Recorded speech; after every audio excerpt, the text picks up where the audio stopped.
You didn't leave the church because you hated God. You left because something didn't feel right. You walked into a place that was supposed to heal you, but instead, you felt judged, watched, measured. You saw people preaching love, but practicing something very different behind closed doors. You heard sermons about holiness from mouths that lived a completely different life on Monday. And slowly, something inside you started asking questions you were afraid to say out loud. Is this real? Is this what faith is supposed to look like? Or is this just performance? Maybe you didn't leave immediately. Maybe you stayed, hoping things would make sense. But the more you watched, the more confused you became. Because the same people who spoke the loudest about righteousness were sometimes the quickest to judge, the slowest to forgive, and the first to hide their own flaws.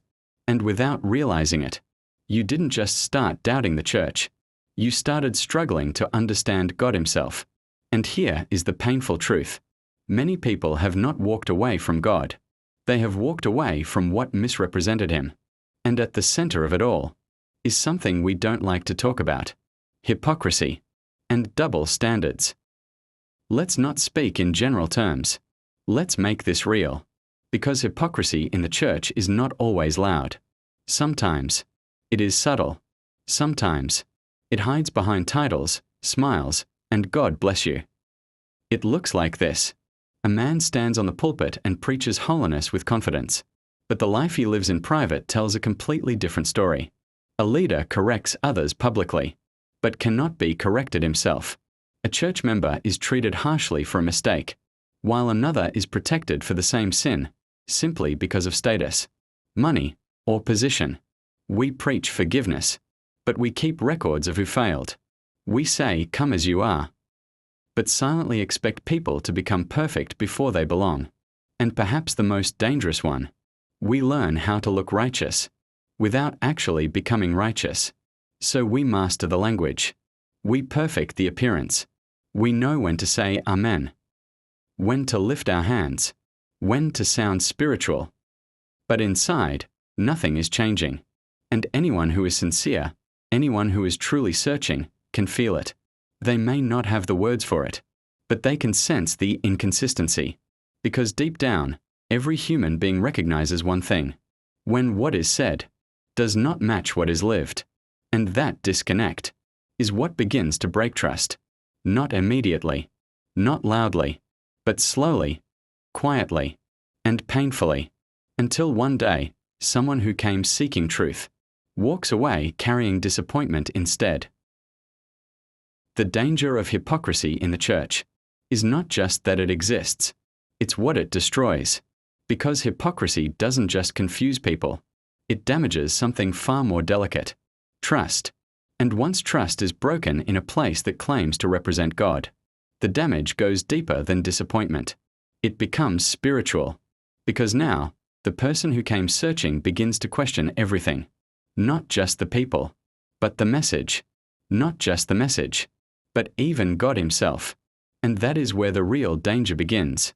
Because when someone sees love preached, but not practiced, when they see humility taught, but pride displayed, when they see truth spoken, but lies protected, it creates a silent question in their heart. If this is what represents God, then what is the truth? And many don't ask that question out loud. They just withdraw. They stop opening up. They stop trusting. They stop believing the words they hear. And eventually, they stop coming.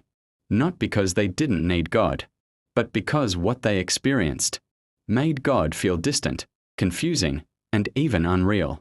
And here is the part we don't like to admit. Some of the strongest critics of the church today were once its most sincere believers. They didn't come to mock. They didn't come to fight. They came to grow. But somewhere along the way, they encountered something that didn't align. And instead of finding guidance, they found contradiction. Instead of finding truth, they found performance. And slowly, their faith didn't collapse in one moment. It eroded, piece by piece, experience by experience, disappointment by disappointment, until one day, they were gone. And the painful question is not just, why did they leave? The deeper question is, what did they see that made them feel they had to? Now here is something many people don't realize. The strongest words ever spoken about hypocrisy did not come from critics of the church. They came from Jesus Christ himself. And what is shocking is this: he was not hardest on sinners. He was not harshest on the broken. He was not most angry at those who were struggling. No, his strongest words were directed at those who appeared righteous, but lived differently in reality. People who knew the language of God, but did not live the life of God. People who looked holy in public, but were something else in private. He called them out, not to destroy them, but to expose what was hidden. Because hypocrisy is dangerous precisely because it hides. It looks right. It sounds right. It feels right on the surface. But underneath, something is deeply wrong. And that is why he confronted it so directly. Not because he hated people, but because he cared about truth. Because nothing confuses a searching soul more than a false representation of what is real. Think about that. The same Jesus Christ who showed compassion to sinners, who sat with the rejected, who restored the broken, is the same one who refused to tolerate spiritual pretense. Why? Because a sinner who knows they are broken can be helped, but a person who pretends to be whole closes the door to change. And this is where the danger becomes personal. Because hypocrisy is not just something out there in leaders. It is something that can quietly grow in anyone. In you. In me. Whenever we choose appearance over truth. Whenever we protect our image instead of confronting our reality. Whenever we correct others but ignore ourselves. We step into the very thing that was strongly confronted. And suddenly, this is no longer about them. It becomes about us. So where do we go from here? Because if we are honest, the problem is real. Hypocrisy exists. Double standards exist. And many people have been hurt because of it. But the answer is not as simple as walking away. Because leaving the church does not fix hypocrisy. It only distances you from the place where truth is supposed to grow. So what is the way forward? It starts here. Not with pointing fingers, but with taking responsibility. Because the truth is, the church is not a building. It is people. Which means the change we are hoping to see does not begin out there. It begins within. It begins when a person decides, I will not pretend. I will not live a double life. I will not demand from others what I refuse to practice myself. That is where transformation starts. Not perfection, but honesty. Because the church does not need more people who look right. It needs people who are willing to be real.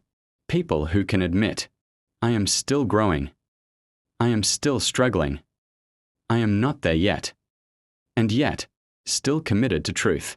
And this also means something important for leadership. Leadership must move away from protecting image and return to protecting integrity.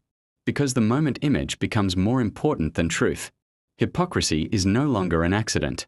It becomes a system. And systems like that silently destroy trust. So accountability matters. Not to shame people, but to preserve what is right. And for those who have been hurt, this part is important. Your pain is real. Your disappointment is valid. But don't let the failure of people become the reason you disconnect from what is true. Because people can misrepresent God. But that does not change who God is.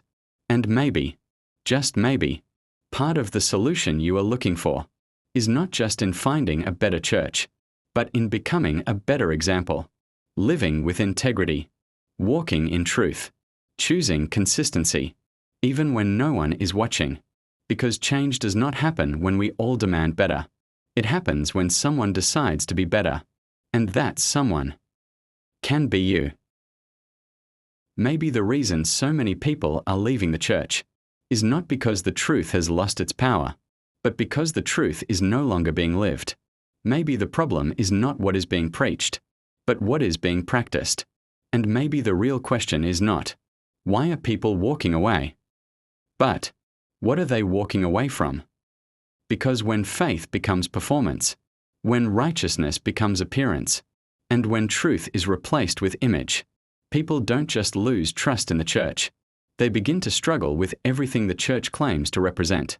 But here is the hope. Hypocrisy may be loud, but truth is still stronger, and change is still possible. Not when we point fingers, not when we pretend everything is fine, but when we choose to live differently, when we choose honesty over image, integrity over reputation, consistency over convenience, because in the end, the church will not be changed by those who criticize it the most, but by those who refuse to live a double life within it. So before you give up on the church, ask yourself one honest question. Am I becoming part of the problem or part of the solution? Because the answer to that question might be where the real change begins. If that message was helpful, don't forget to like, leave your comment, and subscribe for more.